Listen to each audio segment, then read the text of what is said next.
Our beloved Boss Mike Cervera.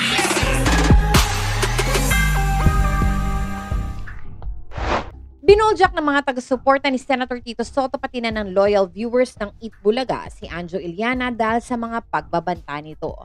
Nag-viral sa social media ang ilang videos ni Anjo kung saan lantaran niyang sinabi na may sindikato raw sa loob ng Eat Bulaga at may kabit o mistress umano si Tito Sen. Ilang taon na lang ilalatag ko na kung ano talaga nangyari dyan sa Eat Bulaga. Hoy, hindi ako takot sa TVJ. Ano bang pinagsasabi niyo? Ang matapang na sabi ni Anjo. Si Direk Bert De Leon mula 1979 ay direktor na ng Eat Bulaga bago mamatay. Umiiyak sa akin kasi pinagsasasaksak siya sa likod. Sinisiraan siya para matanggal siya bilang direktor. Pati yung asawa niya na naiwan umiiyak sa akin dahil winalangya siya. Oo, pinlano, kaya may sindikato dyan. Sa Eat Bulaga, masasama ibang tao dyan, sabi pa ng aktor. Nitong nagdaang November 3, nag-live ulit si Anjo kung saan nabanggit niya ang tungkol sa umano'y isang babae na ikinokonekta niya kay Tito Sen.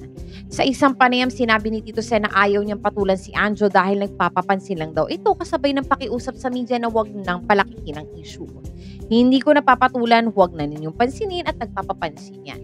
Pati ba naman showbiz at paninira papatulan natin, itaas natin ang level ng Senate press, ang pahayag ng senador.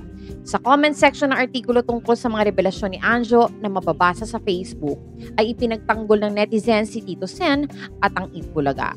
Karamihan sa nagkomento ay nagsabing parang desperado na si Anjo sa kanyang career kaya gumagawa ng ingay. May mga nagsuggest pa na kasuhan ni Tito Sen at ng management ng Eat Bulaga ang aktor para maturuan ng leksyon. Narito ang ilan sa mga komento ng netizens.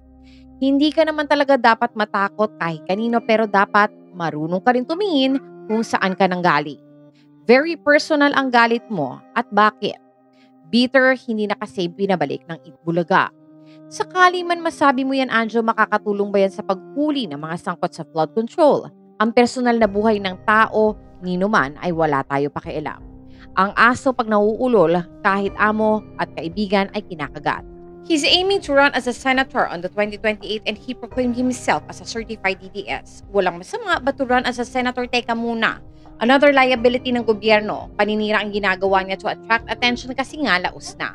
May kaso pa to yung about sa schools nila. Ano na kaya nangyari doon? Desperado na si Ungrateful Banana Man.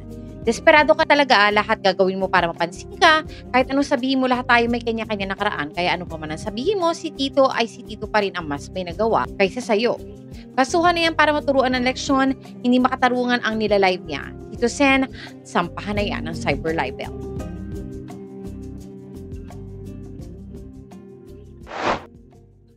Sa ngalan ni Boss Mike Cervera, ito po si Anino TV na nagsasabing mahalin natin ang ating kapwa, ipagdasal po natin lagi ang ating bansa. Magandang umaga, magandang hapon at magandang gabi. Saan man dako ng mundo naroon kayo at syempre, magandang buhay na rin para sa ating lahat. Maraming salamat po. Our beloved Boss Mike Cervera.